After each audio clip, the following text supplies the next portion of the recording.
and good afternoon. You join me in a very sunny Dover. Having just arrived here from London on one of Southeastern's high-speed services, it's now time to backtrack. However, to mix things up, I thought I'd take one of Southeastern's slow-speed services, relatively speaking anyway, to get back to London. But first, a quick mooch around the station.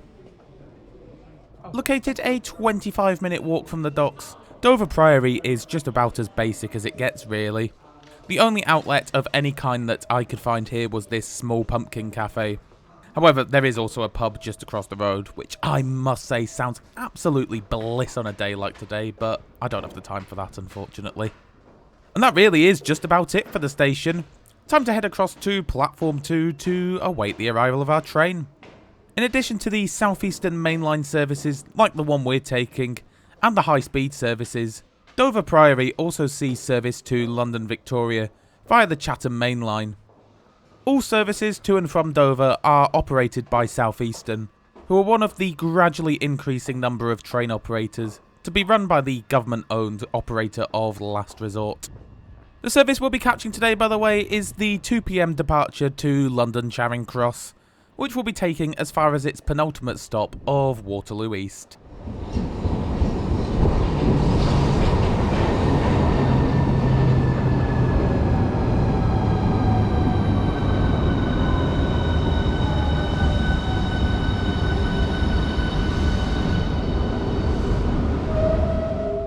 And I'm afraid that this is one of those occasions where the arriving train caught me completely off guard. But not to worry, we have ages until we're due to leave yet.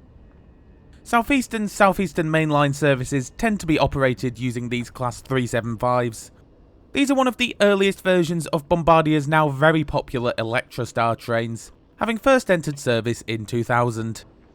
They are powered by an electrified third rail, which, as I've mentioned in previous videos, is a very common form of electrification in the UK south of London. The Class 375s have a top speed of 100 miles an hour or 160 kilometers an hour.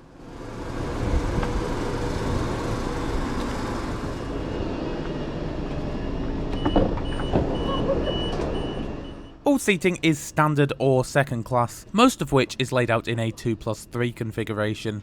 However, if you head to either the very front or rear of each unit, you'll find some 2+2 seating where first class used to be, before these trains were refurbished between 2015 and 2018.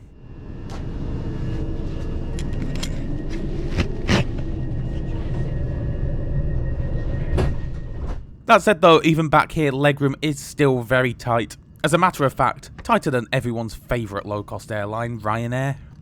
Everything else is very standard for an Electrostar. There's a fairly decent tray table, and the seats themselves are rather comfortable too. But there is also a reading light. Good luck if you want to charge your phone, because there are no plug sockets. Not exactly great considering that these trains have been refurbished in the last 10 years. Oh, and if you're wondering, the so-called table seats still feature this rather pathetic little ledge. So, while the seats are comfortable enough, bar for being a bit cramped, the amenities don't seem to be all that great thus far. Anyway, that's enough whinging from me. Let's take a look at where we'll be heading this afternoon.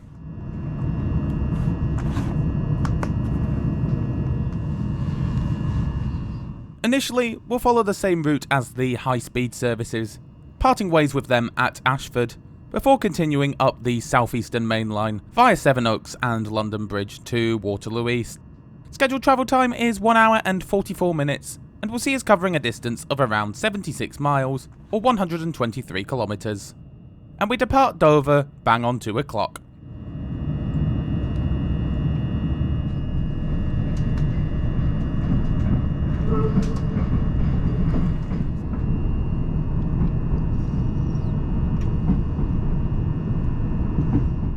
We get some great views of the English Channel and the Strait of Dover for the first little bit as we make our way towards Folkestone and Ashford.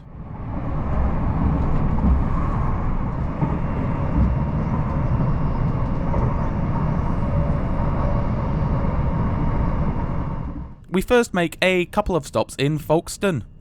The town is probably best known these days for being where you'll find the English portal of the Channel Tunnel, as well as the southeastern end of High Speed 1. We then go on to run parallel to HS1 as we make our way up to Ashford.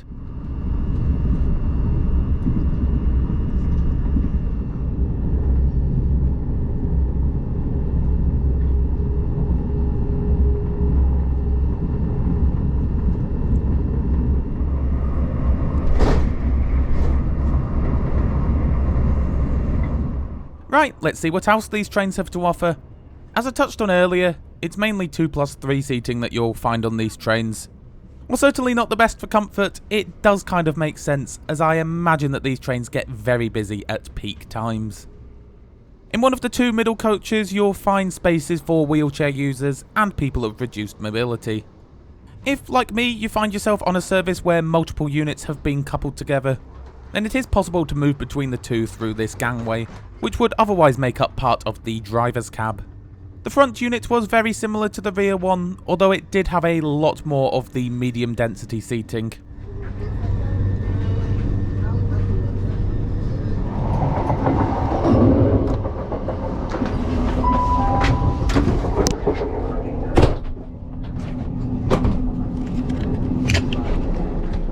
As for the toilets, they were surprisingly clean and well kept, and I must say I really like the homely feel to them. Good job, Southeastern.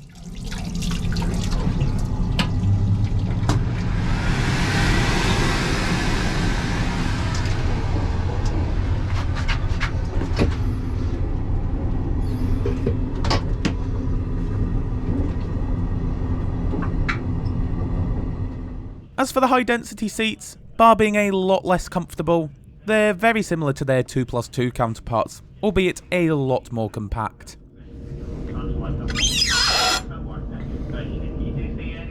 Anyway, we're now at Ashford International, which is where we'll part ways with HS1. Interestingly, I also saw that they were advertising Train Sim World 3 here, which you should be sure to buy if you want to get ripped off for the exact same game again in a couple of years. From Ashford, we continue up the Southeastern main line towards London.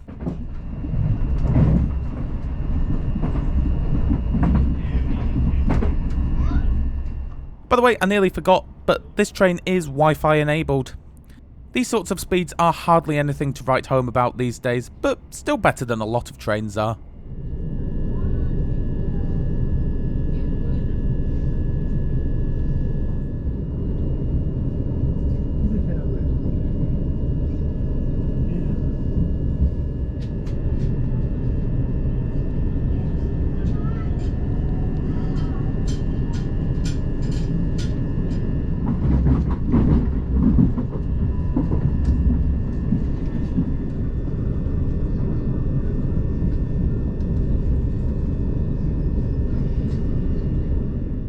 Eventually, we pull into Sevenoaks. From here, we'll run fast to London Bridge.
I always think that while an electrified third rail is perhaps a bit outdated and even maybe antiquated, it certainly looks a lot less intrusive when compared to overhead wires. Just imagine how this would all look with all the catenary and whatnot.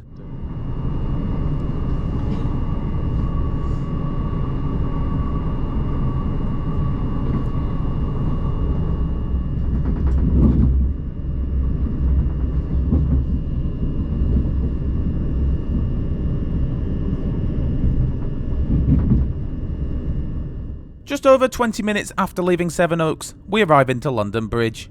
This is the UK's third busiest railway station, serving over 33 million passengers per year, although this is still down from the 63 million passengers per year that the station saw pre-pandemic. You can change here for a variety of other Southeastern services, as well as both Thameslink and Southern trains too. Now, this has been a bit of a mixed bag of a journey really. The seats, bar for the legroom, were pretty comfortable, at least the ones in a 2+2 configuration were. That said though, it was rather disappointing to find that there weren't any plug sockets, especially considering that these trains were refurbished fairly recently. Even the old HSTs have/had them, and they are/were about 25 years older than these Electrostars. That said, at least these trains were fairly clean and well maintained throughout, and there were loads of seats available at all points of the journey, although I guess that this is to be expected on an off-peak service. What I hadn't expected though was that all 19 services that Southeastern operated between Dover and Waterloo East on the day that I travelled arrived no more than 5 minutes after their scheduled arrival time. As for the cost, I paid £7.25 for my advance single, booking about 2 weeks in advance. That's with a rail card by the way. The same journey without a rail card would have cost £11. On the surface, that seems like an alright deal, but when you consider that my outbound journey on a high-speed service only cost me £2.50 extra, and was over half an hour quicker, well, I know what I'd be choosing anyway. However, those are just my views, so do be sure to let me know your own thoughts and experiences regarding these Class 375 sets in the comments below. However, all that's left for me to do is to welcome you to Waterloo East, where we arrive on time at just before 3:45.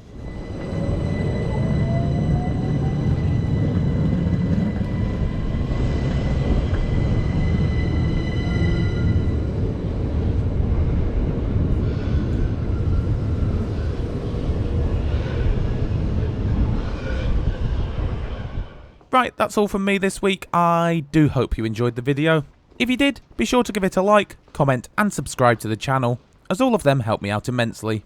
Special thanks as always goes to my fantastic patrons and channel members for their generous and ongoing support. If you want to join them in supporting the channel, all while gaining ad-free access to my videos, then you can do so from just £1, $1 or euro per month. You'll find the relevant links in the description below.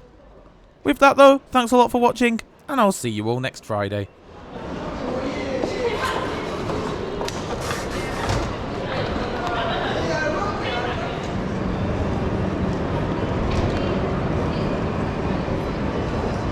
The train at platform 12 is the 1553 Southwestern Railway service to Alton, calling at Surbiton, West Byfleet, Woking, Brookwood, Ashford